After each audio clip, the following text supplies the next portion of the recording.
Beleza, Nakamas? Eu sou o Douglas, esse é o primeiro episódio do Explicando Arton. E eu sou o Palouro, vou estar hoje aqui com vocês junto com o Douglas, falando sobre o Panteão. Bom, a gente vai primeiro fazer um apanhado inicial do Panteão atual. Em seguida a gente vai falar um pouco das divindades antigas, né, que faziam parte do cenário. A gente vai falar também um pouco dos avatares e na influência que eles têm no cenário.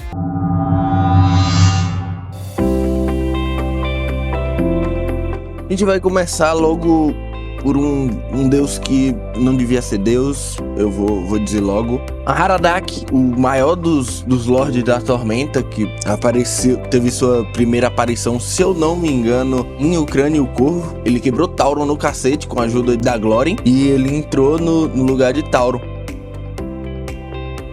Ele não tem muito uma obrigação, nem tem muito restrições relacionadas a seus devotos. Ele aceita qualquer um, assim como a Tormenta. Tudo que se diz de crença e objetivo deles é abraçar a agonia, a crueldade e a loucura, como é esperado de um Lorde Lefeu. Agora eu vou comentar sobre a Lihanna. Ela é a divindade que representa a natureza, né? Não só uma natureza como plantas e vegetais ou coisas do tipo, e sim num total. Então ela fala sobre animais e também sobre o cuidado que as pessoas têm desse conglomerado de informações, né? Então tudo que é relacionado à floresta ou qualquer coisa do tipo fica no aspecto de Lihanna. Seguindo agora para mais um novato, Arsenal é outro que derrubou um deus à força. Ele era sumo sacerdote de Kim, o antigo deus da guerra. Não sabemos ao certo como, nem qual o motivo. A gente só sabe que foi através do torneio do deus da guerra lá. Se alguém derrotasse Kim, se tornava deus da guerra. Ele fazendo uso da Holy Avenger, que ficou com ele no final de Holy Avenger, provavelmente quebrou Kim no cacete e se tornou o novo deus da guerra. Eu vejo muito Arsenal não como mais o deus da guerra, como do deus da guerra por guerra, como quem era, mas Arsenal eu vejo ele agora como o deus da guerra pela glória. Ele não quer que você guerreie por guerrear, mas ele quer que você guerreie pra obter glória. Não tá fazendo nada, vai lá, dá um pau em alguém, ganha a briga e tá tudo certo. Seu dia tá certinho. É tanto que se você for derrotado tanto em questão de combate como um grupo, ou for derrotado em uma disputa de teste de dado, de teste disputado, você perde todos os seus PMs. Então é uma boa escolha, bem fortinho, mas tem que tomar cuidado aí. Bom, o Asger, ele é uma divindade representante o sol e o dia, né? Então ele também tem um pouco de amarrado ali com fogo por causa disso. E os grandes maiores devotos de Asger são o povo que vive no deserto da perdição. Então tudo que é relacionado a deserto, dia, fogo é bem ligado a Asger. Depois de Asger, a gente vem com Rinin, não é tão novo, é um dos mais legais deuses, inclusive tem grande participação na primeira temporada de Fim dos Tempos, se você acompanha o cenário. O deus basicamente dos ladrões, dos bardos. Rinin é aquele cara que ele não é mau, mas ele não é bom, ele quer levar vantagem em tudo. Tem grande participação na vinda da Tormenta, a reunião que foram feitas dos deuses lá no plano de Calmir, que ele não contava que também o melhor mentiroso fosse sempre enganar todos, por seu reino ser sempre o certo, ser sempre o que é mais provável de acontecer. Ledranok, ele é uma divindade representante dos dragões de Arton. Tudo que é relacionado a dragões faz parte de Kali. Ele apareceu a primeira vez na trilogia, né? Ele era um dos três que se rebelaram para criar a Tormenta. Ele meio que ficou adormecido durante muito tempo e no final da trilogia ele é acordado e ele volta pro Panteão. Almir já foi um líder do Panteão por muito tempo, mantendo o Panteão dentro das suas mãos, de mãos justas de ferro, comandando junto com Nimb, que vocês vão ver mais pra frente. Ele é basicamente um juiz, como ele é chamado nos contos do Herói Louco, o Rei Juiz. Calmir, os preceitos dele são defender a lei, defender a ordem, ajudar os necessitados, combater a mentira. Ele é o deus dos paladinos. Basicamente é isso, ele é o certinho do rolê. Calmir não gosta muito de coisa errada, não. Lena é a deusa da vida e da fertilidade. Então, tudo que é relacionado a renascimento, como novos começos, Lena tá relacionada ali. Então, ela dá muito suporte para crianças ou até coisas infantis, até coisas mais puras relacionado a Lena. Linhu, provavelmente vocês devem conhecer, inclusive é meu deus favorito ao lado de Renin. Ele é um deus, ele vai pelo caminho de Calmir, mas ele puxa mais para os preceitos da honra tamuriana. Você tem que, não basta você fazer o certo, você tem que manter a sua imagem como certo, você tem que manter o seu caminho dentro da honra. Linhu faz frente a Renin, entre Renin e Sais ali, faz frente a eles, sendo eles têm ideais opostos. Ele é o deus que protege Tamurá, também age no reinado de Arton, claro, mas em base ele é o deus da honra. Também é um dragão, mas é um dragão celestial. Mará é a deusa da paz, né? Ela busca a todo momento uma forma de pacificar as coisas, né? Ela evita o máximo que tenha combates, então acho que ela é um dos maiores contrapontos de Arsena no panteão. Megaloc, ele é irmão de Elihanna. Ele, enquanto sua irmã cuida da natureza, como a parte bonitinha da natureza, Megaloc, ele é o deus dos monstros. Ele só quer selvageria desenfreada e gritaria. Basicamente é isso. Megaloc aparece em sua primeira aparição no primeiro livro da trilogia, toma um cacete e é isso aí mesmo. Nimbi é o deus do caos, é o maior contraponto de Calmir, né? Mas ao mesmo tempo que a gente tem que analisar o caos como bagunça, o caos ele também pode ser destruição, né? Então a gente também tem que ver o quanto o caos ele pode mudar a vida das pessoas, né? Oceano é um deus que ele tá ali. Foi um deus importante na criação de Arton. Ele teve sua participação na vinda da tormenta, não fazendo nada. Ele é um deus extremamente orgulhoso por ser um dos primeiros deuses e por acreditar que tudo que acontecer com Arton, se Arton acabar, o oceano sempre vai estar ali. E é o que ele é. Ele é o oceano. Ele é o deus das criaturas marinhas. Ele não é o deus do oceano, ele é o oceano. Zaz, ele é o deus da traição, que muita gente confunde com Renin, que é trapaça, mas traição e trapaça tem uma diferença, né?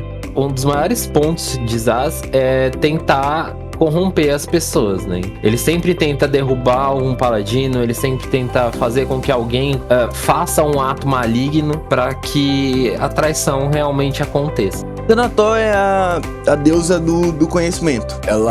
Muita gente chama ela da velhinha do panteão, porque Thanator é uma deusa que os preceitos dela são baseados em conhecimento. Inclusive, uma das obrigações e restrições dela é: você não pode mentir. Se você for perguntado de algo diretamente, você não pode, dar aquela desconversada e fingir que não foi perguntado. Você tem que falar a verdade. Em base a isso, ela é a deusa que cuida e distribui todo o conhecimento de Ar. Tenebra é a deusa da noite, né? Que é o contraponto de Asgard, né? Todo que é relacionado à noite, então mortos-vivos, licântropos e qualquer outra coisa tem um pezinho ali com Tenebra. Pior é um outro novato, mais um que derrubou um deus no cacete. É um Bugbear que faz parte da profecia da Flecha de Fogo. Ele comandou a Aliança Negra seguindo os preceitos Ragnar durante muito tempo. Como eu não li ainda a Flecha de Fogo, eu sei que ele ascendeu através de um combate de Ragnar, assumindo o papel não de Deus da Morte, mas assumindo o papel de Deus do Shidak, que é o estilo de vida goblinoid, que é o movimento, que é o sagrado para Ragnar, é o movimento. E destruir elfo. Yrtz é o deus da ressurreição e da profecia, né? Ele busca sempre isso, ele busca sempre renovação. Então, se alguém quer ter uma nova chance, geralmente ele busca por Yrtz. Valkyria é a deusa que fez parte, assim como Kali e Tilion, da revolta dos três, criando a tormenta. Ao contrário dos outros que foram esquecidos por muito tempo, inclusive Tilion até hoje, saudade de Tilion, ela não entrou na revolta com o mesmo ideal dos outros. Então a contrapartida que ela recebeu foi mais branda. Ela ficou muitos anos presa em uma estátua gigante dela mesma.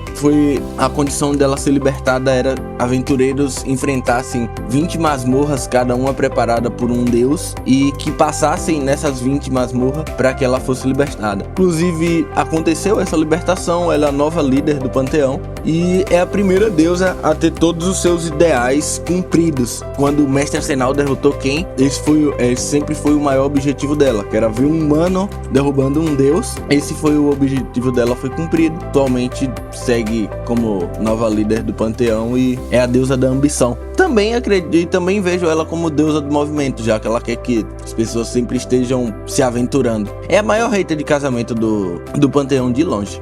Bom, a Wina, ela é a deusa da magia, e assim como a Thanatos, ela quer que isso seja espalhado pelo mundo. Ela quer muito que as pessoas divulguem e utilizem a magia ao extremo.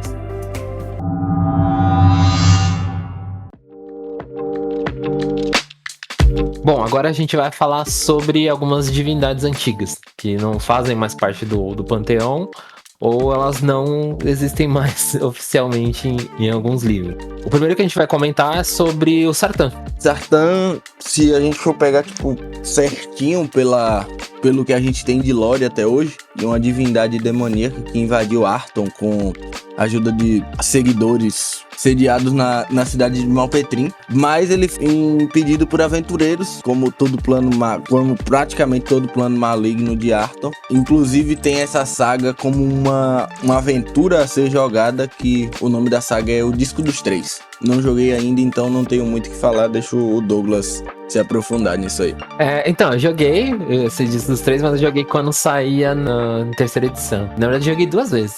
Cara, é uma aventura legal, assim, é divertida, mas ela não tem muita ligação, assim, forte com o cenário. Por exemplo, igual o Coração Rubi tem, assim. Então é uma aventura fechada e, tipo, acontece ali, sei lá, se quiser dar uma continuidade, o meio que o mestre vai ter que emendar com alguma coisa. Geralmente os mestres gostam de emendar junto com Libertação de Valkyria, porque quando você sai o Disco dos Três em Tormenta, você tá com nível pra entrar em Libertação de Valkyria, que eu não joguei também.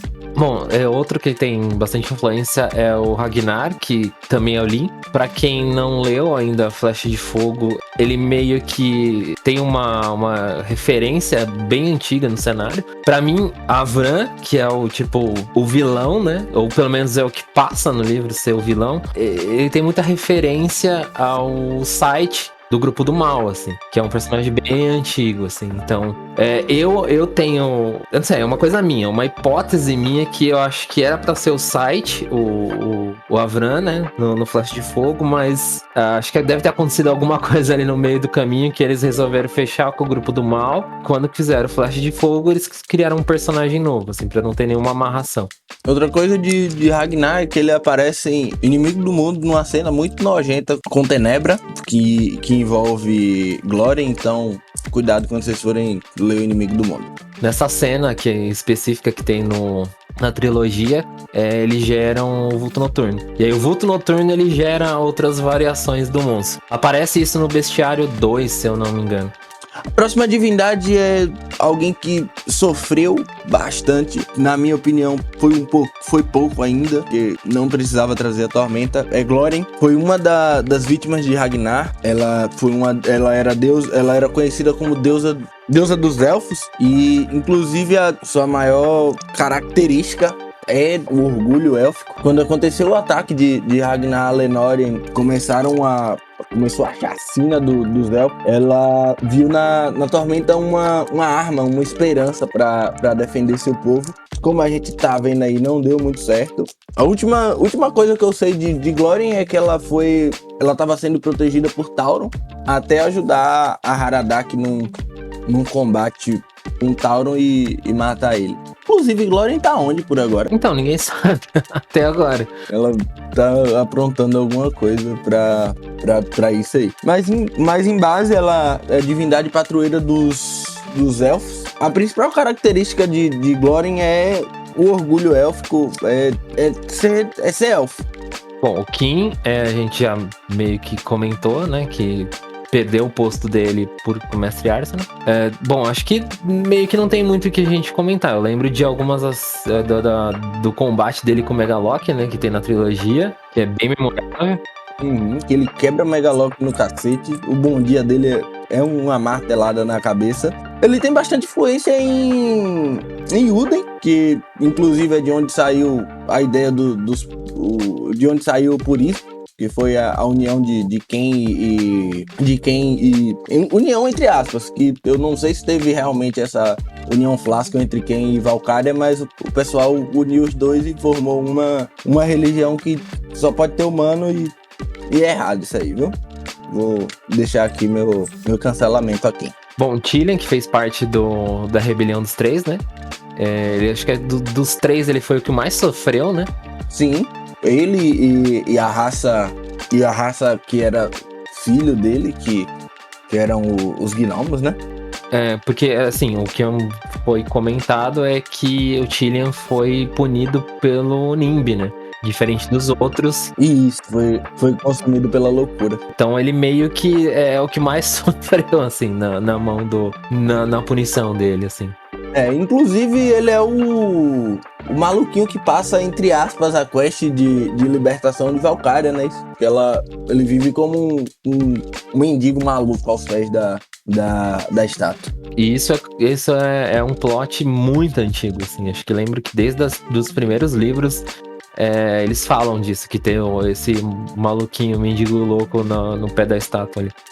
Porém, na condenação de Cillian, houve uma frase que foi recitada atualmente em Fim dos Tempos, que foi: Cillian, você está condenado a ser esquecido e tomado pela loucura até o fim dos tempos.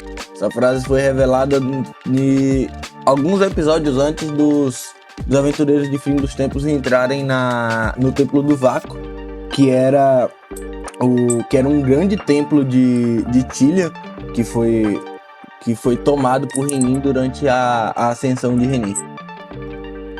Bom, a gente vai abrir um parênteses aqui, né? Porque tem um que caiu recentemente, que é o Tauron, mas que ele tem essa outra face dele, que é a Divina Serpente, né? Exatamente.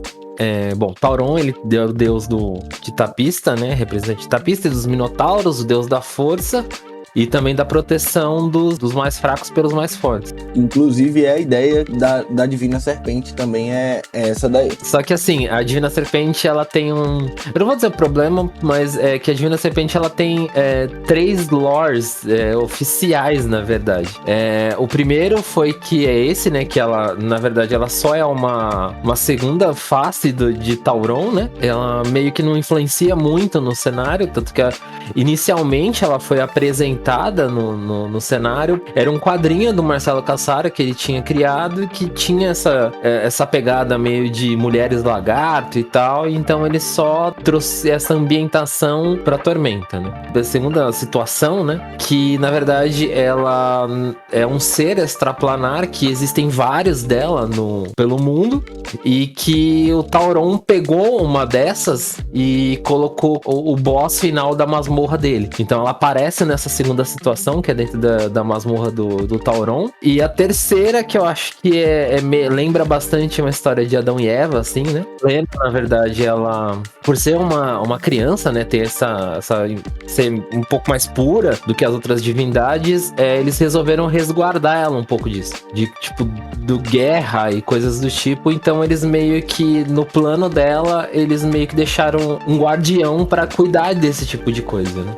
Que era o Gauron. Protegeu ela durante um tempo. Lena, como ela é a deusa da fertilidade, a deusa...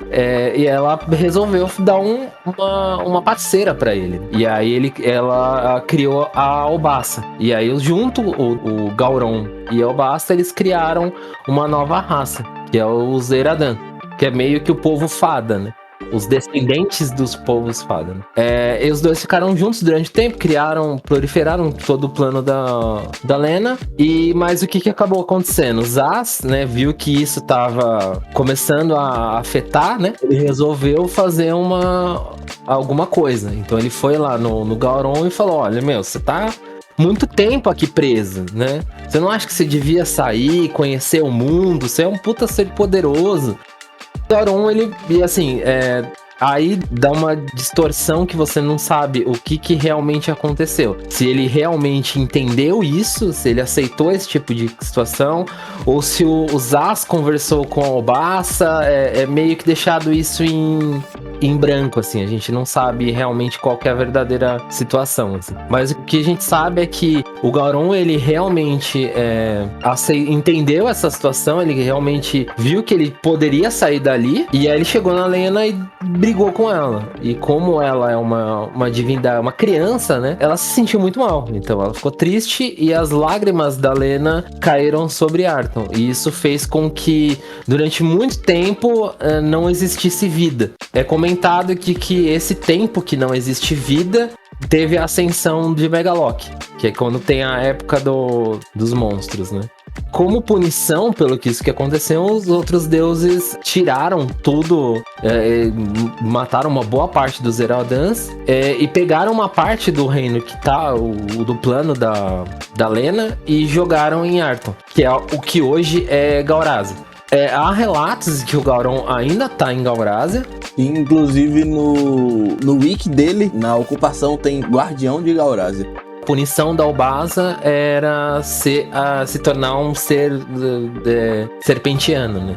Que aí seria o que a Divina Serpente é hoje. Então, assim, eles não poderiam mais gerar descendentes por causa disso, e a punição dela se tornou isso. Então, meio que cria esse conceito de proteger, né? O mais forte do mais fraco, né? Exatamente por causa disso, por causa dessa punição. E também porque a Divina Serpente, ela foca bastante personagens femininos, né? Sim. É tanto que quando você pega pra ler um pouco sobre a Divina Serpente, sempre é falado sobre as caçadoras de Gaurásia. Sendo bem sincero, eu sempre preferi muito mais a Divina Serpente do que o Tauron, assim. Eu também não gosto muito de Tauron, não. Ela era uma divindade bem específica, assim. E isso é que eu acho que fazia com que o personagem fosse tão legal, assim.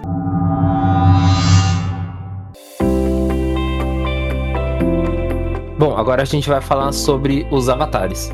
Os avatares, eles são formas físicas, eles têm 10% da força da divindade, e é como as divindades, né? Os deuses aparecem no mundo de Arthur. Alguns deuses têm, a maioria dos deuses tem avatares. Tem avatares conhecidos, tem aparições conhecidas de seus avatares. Calmir, ele aparece em boa parte de Holy Avenger Paladina, né? Ele aparece em duas formas, tanto na forma humana quanto na forma de anão. Também encontra bastante o avatar de Zaz na antiga Holy Avenger, só que na verdade ele estava como Bakur. E também tem um avatar de Nimb que aparece em Ataque a Califor, o livro-jogo. Alguns avatares que não tem tanta aparição são os avatares de Elihanna, que é uma mulher, entre aspas, que tem seu corpo formado por vários animais. Glórien, o avatar dela é uma elfa que usa duas espadas de esgrima. Oceano, o avatar dele é um elfo do mar. E o avatar mais legal é o de Rinin, porque às vezes ele aparece só como uma raposinha. Também é o avatar mais bonito. E também tem o macaco falante. Basicamente, todos os outros avatares, eles são imagens do próprio Deus. As divindades, elas também influenciam bastante, tanto de uma forma física quanto numa forma de um conceito, né? Se a Elihanna, por exemplo, aparece em alguma batalha que acontece numa floresta, por exemplo, ela vai influenciar para que a floresta não seja destruída. Do mesmo jeito que deuses menores também podem influenciar, como por exemplo, se Tibar aparecer em alguma transição econômica que está sendo feita, vai fazer com que ela acabe sendo concretizada ou que alguém ganhe uma bonificação.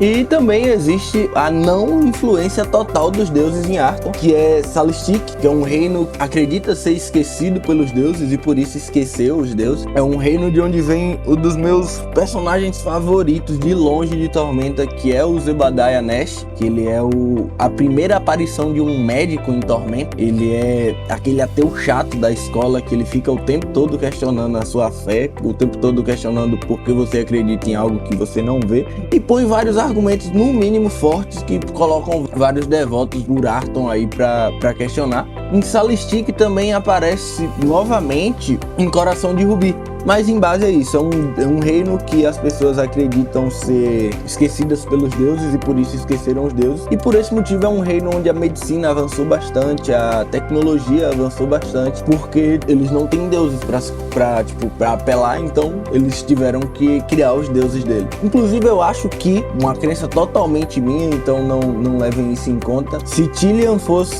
ainda fosse divindade, talvez Tilian olhasse por Salistic, porque Salistic tem meio que a identidade de Tilian, dessa genialidade e tal. As divindades, elas também influenciam bastante com criação de raças, né? A gente comentou sobre a Glórien ter criado os elfos, né? Da união da Glórien com o grande oceano nasceram os elfos do mar. Da união de Rinin com Mara nasceu os Rini. Da união de Tenebra com Calmir nasceram os anões. Da união de Valkyria, o Kali e o Tilian nasceu os Lefeus, né? Maior desgraça que já assolou Arthon. Inclusive o Ina, se eu não me engano, tem um dedinho na criação das fadas, né? Ela se uniu com Nimbi, né? Isso, acho que foi isso. Uma curiosidade do Panteão é que Thanator não tem uma raça que é tipo filha delas. Eu acho que o que chega mais perto de ser uma raça filha de Thanator são os Golem, que a maior demonstração do que Thanator quer, maior demonstração de conhecimento, ser um golem que basicamente é um robô. Inclusive o sumo sacerdote de Thanator é um golem criado por ela, que é o Reladarion. Ele detém todo o conhecimento que os clérigos de Thanator obtiveram durante toda a sua vida. Sempre que um sábio ou um clérigo de Thanator morre, é de praxe que ele seja levado até o Reladarion para que o Reladarion obtenha seus conhecimentos, obtenha sua memória, para que assim o conhecimento não seja perdido. No episódio dos NPCs, vocês vão entender o porquê de onde veio esse Reladarion. Não foi uma ideia de Thanator.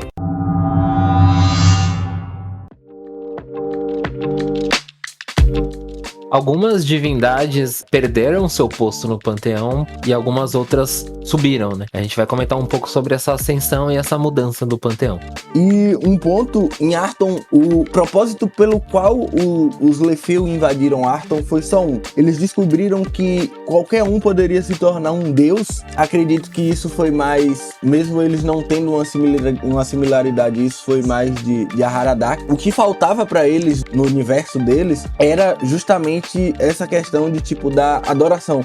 Todos eles são eles já tinham vencido o mundo em si, então não tinha muito o que eles fazerem. Eles viram nas novidades que Arthon ofereciam, o que mais atraiu eles foi essa questão de poder se tornar um deus. A questão para você se tornar um deus é relativamente não fácil, mas compreensível, que é você ter seguidores o suficiente. A lista de deuses menores, ela é bem grande, né? Mas assim, a gente tem essa informação fácil na internet, né? Tem o wiki do Tormenta aí. Existem mais porque morreram na trilogia, mas... Um cacete generalizado de deus e criatura estranha em Tamurai. O Orion não morreu, mas um bocado de deus morreu. Eu acho que assim, grande parte dessa morte de deuses menores foi por causa disso. Foi pra, diminuir um pouco a lista, que era muito grande. Foi pra acabar com a bagunça. Eu acho que também essa variação é legal, porque você pode criar mais esses deuses menores dentro da sua mesa, né? Sim. Os jogadores podem vir a se tornar deuses menores. Se você um dia quer que um personagem seu vire um deus menor, crie ele com essa ideia desde o nível 1. Assim como em American Gods, você vai ter que juntar muita gente acreditando em você para você se tornar um deus.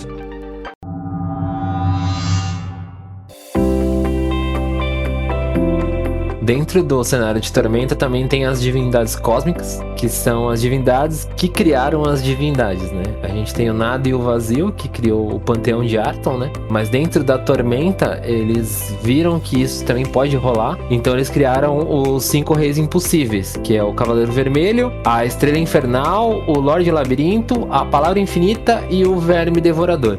Esses 5, eles não foram devidamente apresentados, eles foram comentados no Tormenta Alpha, mas eles nunca foram ampliados, assim. Se eu não me engano, acho que no área de Tormenta também eles são comentados, mas eu não lembro direito.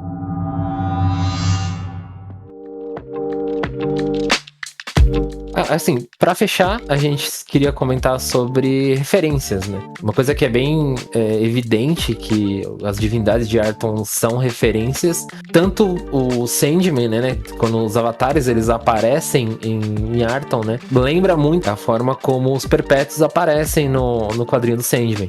Eu acho também que uma referência que fica muito aqui de você acreditar ou não de Tormenta é que o nada e o vazio referenciam o Big Bang, que duas coisas que você não sabe como aconteceu se juntou e criou o mundo, e já em Tormenta os escritores juntaram as duas teorias da nossa existência, que foi o criacionismo e a questão do Big Bang, e tipo falou, tá, o Big Bang criou os deuses, então é um criacionismo científico. E também faz muita referência ao panteão grego dentro do panteão de Tormenta, porque assim como no panteão grego, cada deus ele tem meio que um ideal maior por trás do que ele é. Assim como Poseidon é o deus dos mares e o deus dos mares e criaturas marinhas, Oceano tem esse ideal de ser o deus dos mares e criaturas marinhas. Cada deus tem um propósito, a existência de cada deus tem um propósito na criação do mundo como a gente conhece.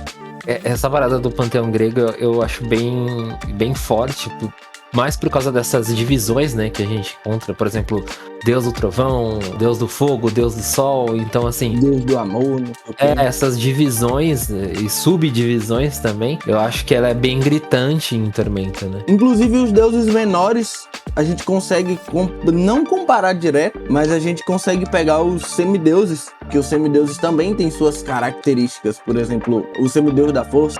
Sempre os semideuses têm suas características maiores para apresentar sua identidade, e é uma coisa que os deuses menores de Arton têm. A maioria dos deuses de Arton eles têm um propósito. Tem um deus menor da pólvora, deus menor da viagem, deus menor das armas. Os deuses menores é como se eles fossem avatares de uma característica específica que moldam a personalidade desse deus, assim como os deuses maiores. Eu acho que tudo que a gente precisava falar, a gente conseguiu falar. Mas espero que quem tenha escutado tenha gostado.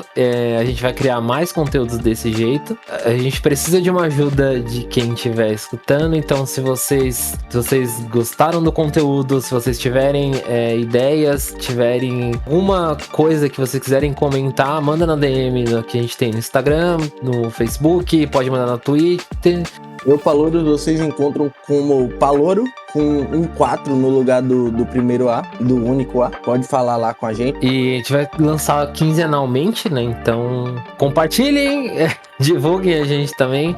E quanto mais gente escutar, mais conteúdo a gente consegue fazer. É aquele negócio. A nossa meta é fazer, quinzenalmente. Porém, se a gente vê que tem necessidade de aumentar, a gente aumenta tranquilamente. Falar de Tormenta pra mim nunca é um problema. E ouvir também Tormenta nunca é um problema. Por hora, tchau, tchau. E até a próxima. Fiquem com os 20 deuses. Valeu, obrigadão.